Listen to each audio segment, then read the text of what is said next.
committee will come to order. I would like to welcome our witnesses, Director of the FBI, Jim Comey, and Director of the National Security Agency, Admiral Rogers. Thank you both for being here today.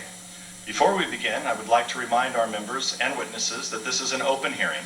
I recognize the challenge of discussing sensitive national security issues in public.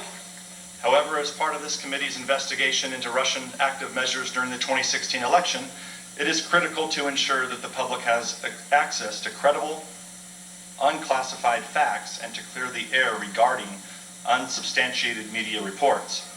To our guests in the audience, welcome. We appreciate you being here. I also expect that the proper decorum will be observed at all times today, and that disruptions during today's proceedings will not be tolerated. I now will recognize myself for 5 minutes for the purpose of an opening statement.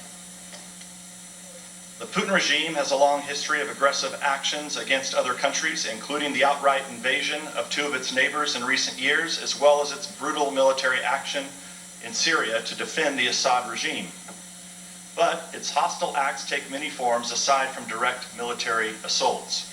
For example, the Kremlin is waging an international disinformation campaign through the RT propaganda network, which traffics in anti-American conspiracy theories that rival the extravagant untruths of Soviet-era bravado.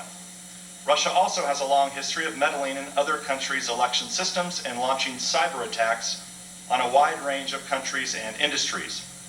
The Baltics and other Russian neighbors have long decried these attacks, but their warnings went unheeded in far too many nations' capitals, including our own.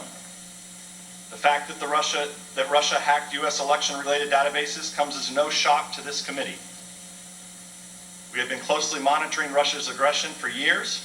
A year ago, I publicly stated that our inability to predict Putin's regime plans and intentions has been the biggest intelligence failure that we've seen since 9/11, and that remains my view today. However, while the indications of Russian measures targeting the U.S. presidential election are deeply troubling, one benefit is already clear. It has focused wide attention on the pressing threats posed by the Russian autocrat. In recent years, committee members have issued repeated and forceful pleas for stronger action against Russian belligerents, but the Obama administration was committed to the notion, against all evidence, that we could reset relations with Putin, and it routinely ignored our warnings.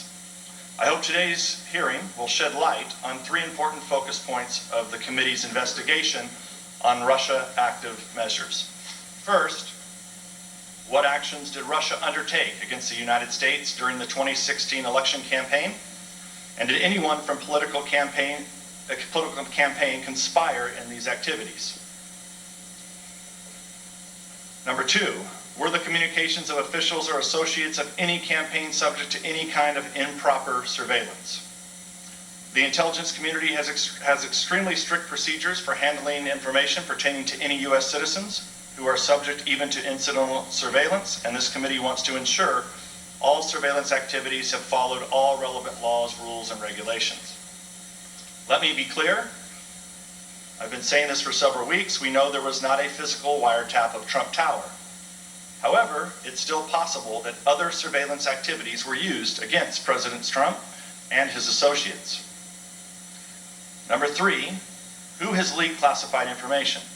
Numerous current and former officials have leaked purportedly classified information in connection to these questions. We aim to determine who has leaked or facilitated leaks of classified information so that these individuals can be brought to justice. I hope that this committee's bipartisan investigation will result in a definitive report on the Russian actions taken during the election campaign. To that end, we encourage anyone who has information about these topics to come forward and speak to the House Intelligence Committee.